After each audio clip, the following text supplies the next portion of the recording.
Many of us are being forced to address our careers amid the pandemic, and sometimes this can happen in a very abrupt and scary way. Whilst we may not appreciate it, change can be good. It pushes us to move forward and it highlights the blocks we may have been avoiding. But if you suddenly find yourself in a career flux, you've lost your job, been furloughed, took a pay cut, or are contemplating if the job you're doing right now is right for your future, the best thing you can do is lean into the change as you decide your next move. It's equally important to recognise your own strengths and where you may struggle in order to have more clarity in your actions. So let me share with you some of the best strategies if you want to pivot and embrace change in your career. Start by allowing yourself some time to grieve. Losing a job can be a shock, can cause shock and worry, but lamenting over that loss for too long won't get you your new job. So take a few days to regroup after the initial shock and proactively channel that energy into finding your new career. Next, build your network and use it. If you're active on LinkedIn, you've probably seen quite a few job status updates. That's a great strategy. A significant number of jobs are never advertised and come through networking. So start making those connections right away. Be creative. It's not just past colleagues, but people you come into contact with every day. Customers, vendors, family members, etc. You never know where your next great job lead is going to come from. Next is embrace a growth mindset. As a coach, I always work with clients to develop a mindset that prioritizes evolving. This means that people can take risks and make mistakes, but take the learnings, good or bad, to grow and constantly improve. The objective is not to seek perfection. The objective is to never stop growing and learning. This mindset is critical as we find ourselves in a constantly shifting world. Developing a growth mindset doesn't happen overnight. You need to work at it and be willing to push yourself out of your comfort zone. Course correct when you need to, and always be asking for and accepting feedback on your performance.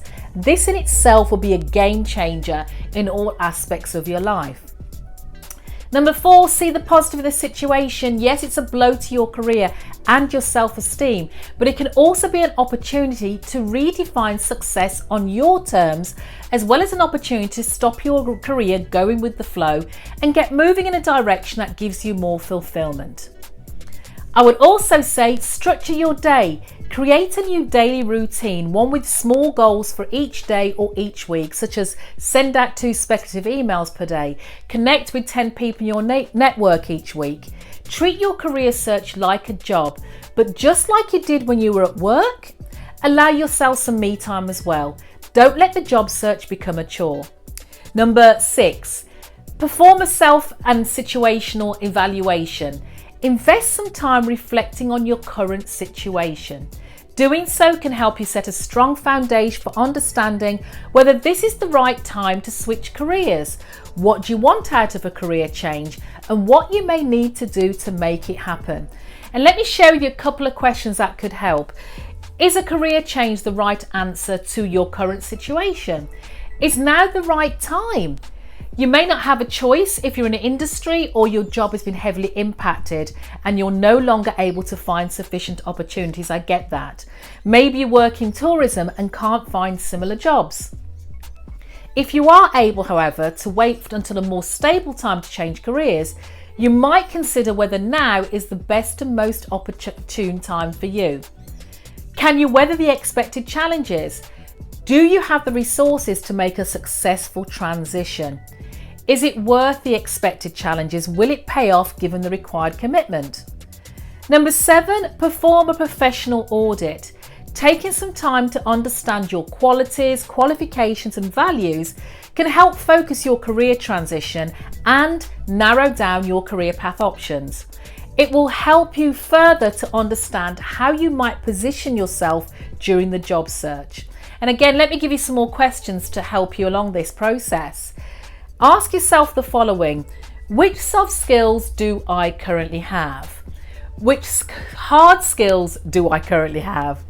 Which skills do you need to build? What are my biggest career wins? We sometimes overlook our achievements as it's just what we do, it's something we do. But reviewing them may come easy to you, or you might feel challenged by the task. Regardless, we all have some career wins. It just might require some reflection to identify them. Another plus of taking note of your wins is that it can help you realise what you're good at, what you like doing, and how to communicate those achievements throughout the whole interview and hiring process. Ask yourself, what are my core values and non-negotiables? This can be a biggie. An assessment of these should provide direction for the role, the company, the industry you really want to work in next. 8. Be cognizant of your financial situation. I know we are, but what you need to do is put a little more attention. Cut any unnecessary expenses, look to negotiate new payment terms where you can. You may need to tap into your savings, but the goal is to avoid financial disaster, as this will just be another worry and distraction.